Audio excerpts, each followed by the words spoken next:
Good morning, students. Welcome back again.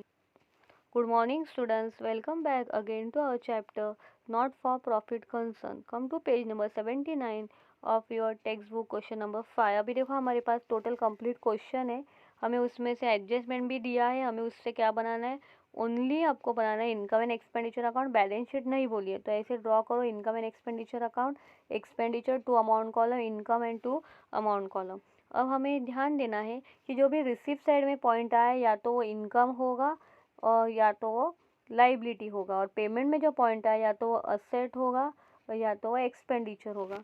तो let's start with first. हम payment side से start करेंगे. Rent. Rent तो एक्सपेंडिचर होता है तो एक्सपेंडिचर लिखो टू रेंट. करंट ईयर लो. करंट ईयर कितना है रेंट का? 700. 1819 की 1920 1920 तो 1920 का 54,300 है. और यहाँ बोले आउटस्टैंडिंग तो आउटस्टैंडिंग ऐड करने का और फिर टोटल बाहर लेने की. सेकेंड इफेक्ट की जरूरत नहीं बिकॉज हमने बैलेंस शीट नहीं बनाई है. एफडी असेट्स होता है और बैलेंस शीट में आता है और बैलेंस शीट नहीं बनाई है तो नो इफेक्ट.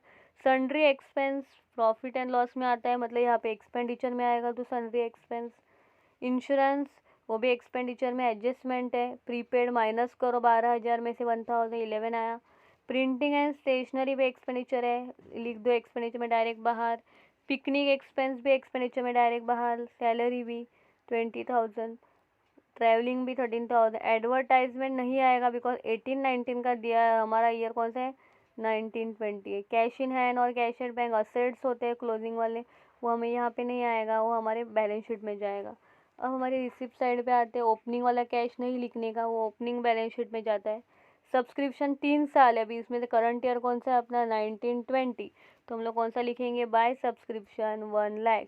उस पर एडजस्टमेंट देखो आउटस्टैंडिंग है करंट ईयर का, ऐड करो टोटल लो 1,20,000. दूसरा इफेक्ट देना नहीं है बिकॉज एडजस्टमेंट से हमने बैलेंस शीट नहीं बनाई. फिर डोनेशन जनरल बोला है, मतलब यहीं पे आएगा बाय डोनेशन.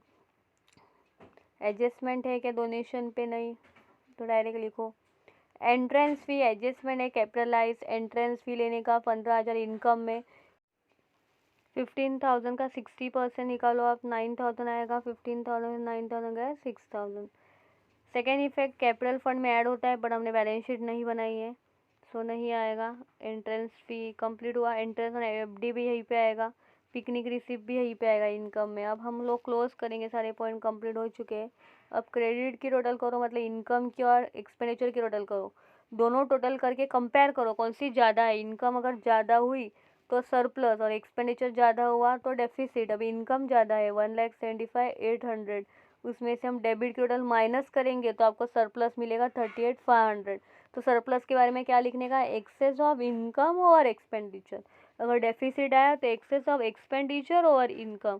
तो आप कैपिटल फंड में ऐड कर दो. Add surplus. अभी हमारे पास बैलेंस शीट होगी तो हम कैपिटल फंड में ऐड करेंगे. अभी हमारे पास बैलेंस शीट बनाने नहीं बोला है तो यहीं पे सम कंप्लीट हो चुका. तो ये लेसन में खाली हमें इतना ही बनाना है, दो. एक इनकम एंड एक्सपेंडिचर अकाउंट और एक बैलेंस शीट. आई होप आपको लेक्चर समझा होगा. Next lecture will complete with next problem. Till that time, work hard and complete your notebook.